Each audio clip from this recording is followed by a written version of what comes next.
सेना में नई ताकत भरने के लिए अमेरिका ने बहुत बड़ा फैसला ले लिया है। अमेरिका ने यूक्रेन को 2 लाख करोड़ के हथियार देने का ऐलान किया है। विदेशी मीडिया अमेरिका के इस फैसले को पुतिन को मिटाने का खूनी पैकेज करार दे रही है। वजह, कीव पर हमले हो रहे हैं। खार्किव पर कब्जा करने के लिए पुतिन तैयार बैठे हैं।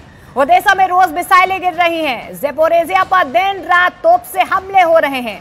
ऐसे ही अटैक को देखकर बाइडेन को एहसास हो गया है कि अब ज़ेलेंस्की से कुछ होने वाला नहीं है।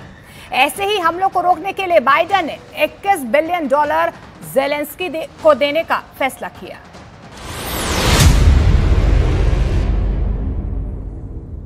Гранат вообще нету, ничего нету.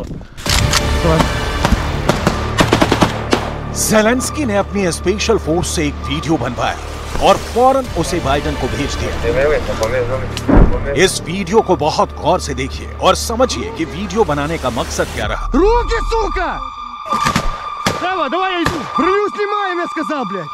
Гранат вообще нету, ничего нету. ये पूर्वी बखमूत का वीडियो है और यहाँ यूक्रेन की स्पेशल फोर्स ने रूस के एक अड्डे को घेर कर मारा है। रूस के सैनिक रंगे हाथ पकड़े गए हैं और फिर देखिए क्या हुआ। Сказал, блядь. Пацаны, побачив гранату, сука, я, блядь. Нету гранат, вообще нету, ничего нету. Там точно ви троє були? Це естет Сантус, у нас 3 сходять. Я там вже 2 завалив, але, сука, камера не була включена, прикинь. Тихо. Ши, ближче підійде крий. बखमूत में युद्ध खत्म नहीं हुआ है। आमने सामने की जंग अब भी जारी है और यही बात ज़ेलेंस्की बाइडेन को बताना चाहते हैं, क्योंकि उसके बदले उनको बाइडेन से एक बहुत बड़ी खुशखबरी का इंतजार है। Все, пройшли, подивилися льошки. Там по чуть-чуть ідуть льошки, ми їх перевіряємо без стрільби. Вони, блядь, по правому флангу більше сходять. Я там вже 2 завалив.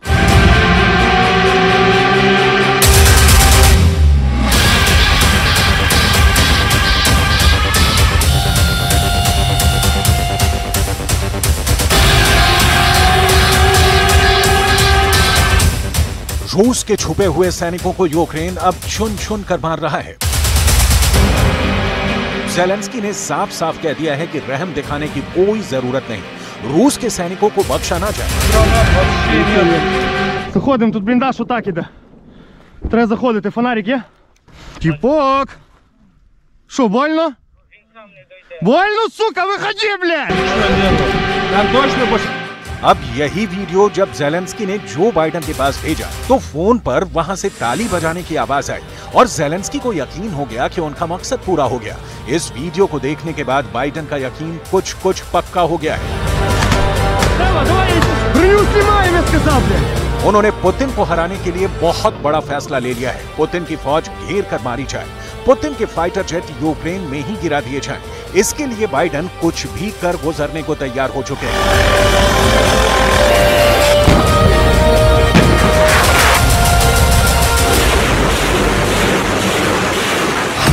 ज़ेलेंस्की को बचाने के लिए अमेरिका अब कंगाल होने को तैयार है। ज़ेलेंस्की को बचाने के लिए अमेरिका अपना सब कुछ दांव पर लगाने को तैयार, और इसीलिए अब अमेरिका ने ज़ेलेंस्की के बैंक खाते में $21 मिलियन से ज्यादा की रकम डालने का फैसला किया है। रुपए में बदलेंगे तो ये रकम 1,75,000 करोड़ यानी $2.25 लाख करोड़ रुपए होंगे, जो अब ज़ेलेंस्की को मिल सकते हैं। 1,75,000 करोड़ रुपए से बाइडेन पुतिन को रोकना चाहते हैं, रूस को हराना चाहते हैं, वो नाटो को पुतिन के गुस्से से बचाना चाहते हैं। कीव पर हमले हो रहे हैं। खार्किव पर कब्जा करने के लिए पुतिन तैयार बैठे हैं। ओडेसा में रोज मिसाइल गिर रही है। ज़ेपोरिज़िया पर दिन रात तोप से हमले हो रहे हैं।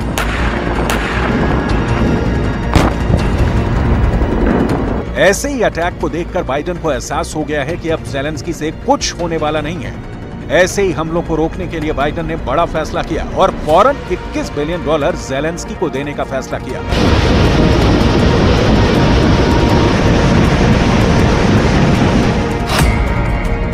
इसमें से $13 बिलियन ज़ेलेंस्की को युद्ध करने के लिए दिए जाएंगे, जबकि $8 बिलियन यूक्रेन को फिर से बनाने और राहत के काम के लिए दिए जाएंगे। लेकिन हालात तो ऐसे हैं कि ज़ेलेंस्की को लगता है कि पूरा का पूरा फंड अब युद्ध में झोंकना पड़ेगा।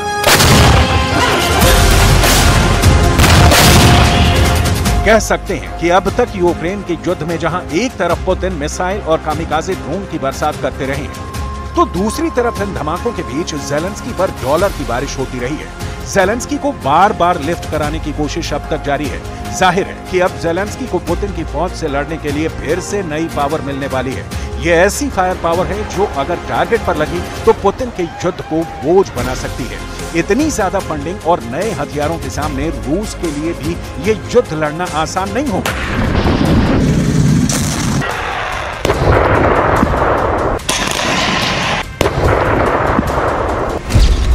ऐसे में सवाल है कि क्या यूक्रेन का युद्ध अब 2023 के आखिर तक चलेगा और क्या 2024 में भी रूस के साथ जंग जारी रहेगी?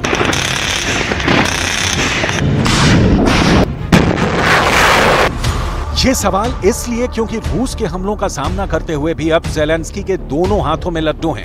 पुतिन के रास्ते में बैरिकेड लगाने के लिए ज़ेलेंस्की को और पावरफुल बनाया जा रहा है।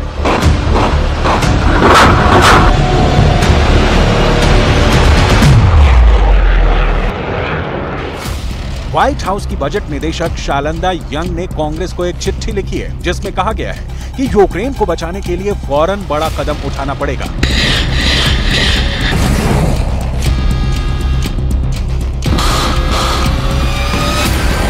यूक्रेन को दी जा रही सैन्य मदद और फंडिंग को लेकर अमेरिका में अब सवाल उठने लगे हैं और बाइडेन से सवाल पूछे जा रहे हैं कि अमेरिका क्यों यूक्रेन में लगातार अपने डॉलर झोंक रहा है।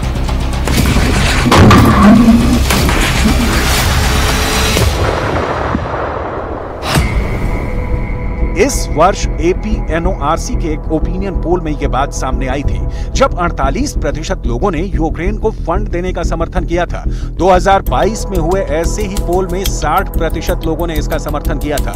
यानी यूक्रेन की मदद करने को लेकर अमेरिका के लोग अब ज्यादा समर्थन नहीं कर रहे। यूक्रेन में इस वक्त युद्ध निर्णायक मोड़ पर है और रूस इस वक्त हर मोर्चे पर हावी है। खेरसोन को वापस हासिल करने के बाद से ज़ेलेंस्की कोई बड़ा कमाल करके नहीं दिखा पाए हैं और अमेरिका के लोगों को भी ये लगने लगा है कि यूक्रेन एक ऐसा कुआं बन चुका है जिसमें निवेश करने से कोई फायदा नहीं है। उनकी रकम डूबनी तय है क्योंकि ज़ेलेंस्की ज्यादा वक्त तक रूस को नहीं रोक पाएंगे।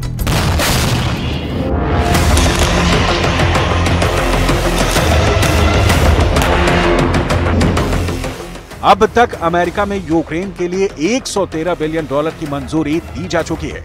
113 बिलियन डॉलर का मतलब है 9,35,000 करोड़ रुपए।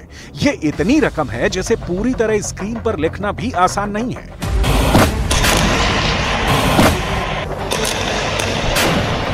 यूक्रेन युद्ध के लिए इस फंडिंग का मतलब है कि इसमें ज़ेलेंस्की के लिए हथियार भी हैं, वहां रिकंस्ट्रक्शन का बजट भी है, आम लोगों की मदद भी है। एक तरह से ये यूक्रेन के गोद लेने जैसा है और उसकी आड़ में रूस से युद्ध लड़ना है, जिसे पुतिन बार बार कह चुके हैं कि नाटो अब यूक्रेन में रूस से जंग लड़ रहा है। उनकी टक्कर यूक्रेन से नहीं बल्कि नाटो के हथियारों और उसकी फौज से हो रही है।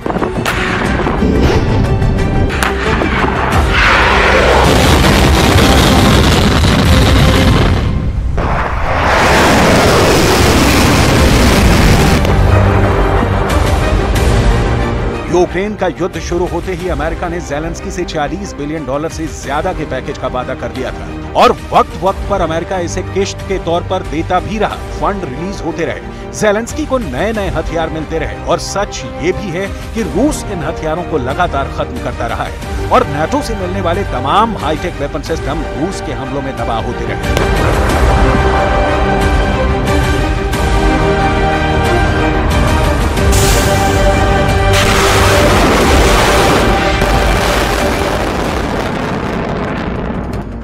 इससे पहले युद्ध को लेकर बाइडेन ने मई में बड़ा ऐलान किया था। तब उन्होंने युद्ध के इस आग में पेट्रोल डालने का काम किया और इससे यूक्रेन का युद्ध और भड़क गया। युद्ध और लंबा खिंचने लगा, यूक्रेन में और तबाही होने लगी, लाशों के नए पहाड़ तैयार होने लगे।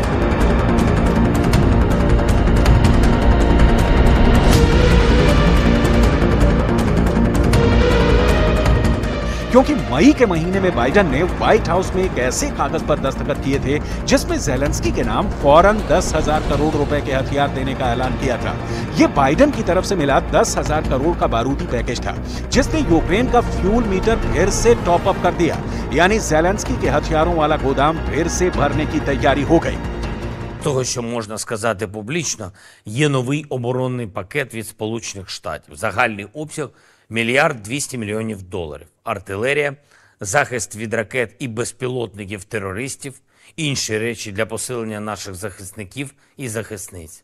Дякую президенту Байдену, Конгресу, обом партіям та кожній американській родині за незмінну підтримку і за американську силу, яка додає нам міцності.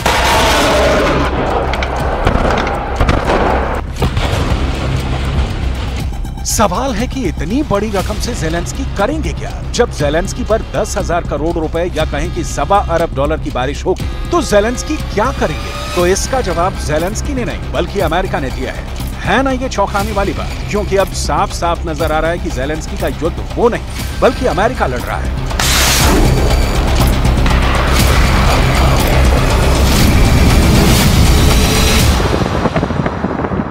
This includes procuring additional 155mm artillery rounds and sustainment support to enable Ukraine to better maintain its on-hand systems and equipment. The capabilities in this package include additional air defense systems and munitions, equipment to integrate Western air defense launchers, missiles, and radars with Ukraine's air defense systems, ammunition for counter-unmanned aerial systems, 155mm artillery rounds, commercial satellite imagery services, and support for training, maintenance, and sustainment activities. Zelensky का हथियार गोदाम भरने वाला है। जो भी नया package होगा उसमें जाहिर है कि तोप के गोले शामिल होंगे। इसमें एयर डिफेंस सिस्टम और उसकी मिसाइल भी शामिल हैं। इसमें ज़ेलेंस्की की फौज के लिए नए रेडार और ड्रोन के साथ सैटेलाइट इमेज से मिलने वाली मदद भी शामिल है।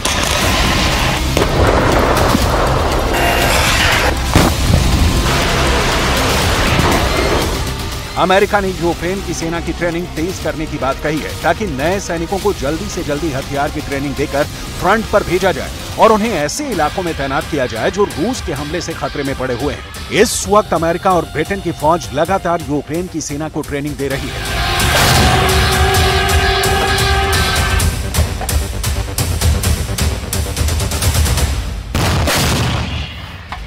जब पुतिन कीव और ओडेसा पर मिसाइल की बरसात कर रहे हैं, जब बखमूत में जलते हुए खंडहरों के बीच लाशों के पहाड़ बनाए जा चुके हैं, तब अमेरिका चाहता है कि उन इलाकों को रूस से आजाद कराया जाए जो पुतिन की फौज के कब्जे में है। लेकिन यूक्रेन के इरादों को देखते हुए अब पुतिन का फाइनल असॉल्ट जल्द शुरू होने वाला है। नाटो को इसी बात से खतरा है। ये ऐसा हमला होगा जिसके बारे में कहा जा रहा है कि रूस सब यूक्रेन के 50 टुकड़े करने के लिए पूरी तरह से तैयार है। 50 टुकड़े यानी डॉनबास से लेकर कीव तक ज़ेलेंस्की का यूक्रेन पूरी तरह ढह जाएगा। बखमूत और ज़पोरिज़िया से आ रही तस्वीरें इसकी गवाह हैं कि पुतिन जब किसी टारगेट को बर्बाद करने की ठान लेते हैं तो फिर उसको बचाने वाला कोई नहीं होता। पुतिन ने यही हाल मारियोपोल का किया। पुतिन ने यही हाल बखमूत का किया। बखमूत में रूस के वैगनर मिलिशिया ने ऑपरेशन चलाया और अब यहाँ के जमीनी हालात देखिए। पुतिन बार बार कह चुके हैं कि नाटो एक बड़ी साजिश रच रहा है और यूक्रेन में चल रहा युद्ध रूस के खिलाफ किया जा रहा है। इसमें दूसरे देश भी शामिल हैं जो रूस के दुश्मन हैं। पुतिन के टारगेट पर अब यही देश हैं। ऐसा नहीं है कि ज़ेलेंस्की और उनके पश्चिमी आका ये नहीं जानते। ये बात सबको मालूम है कि पुतिन यूक्रेन के बाद आगे बढ़ने का ख्वाब संजोए हुए हैं।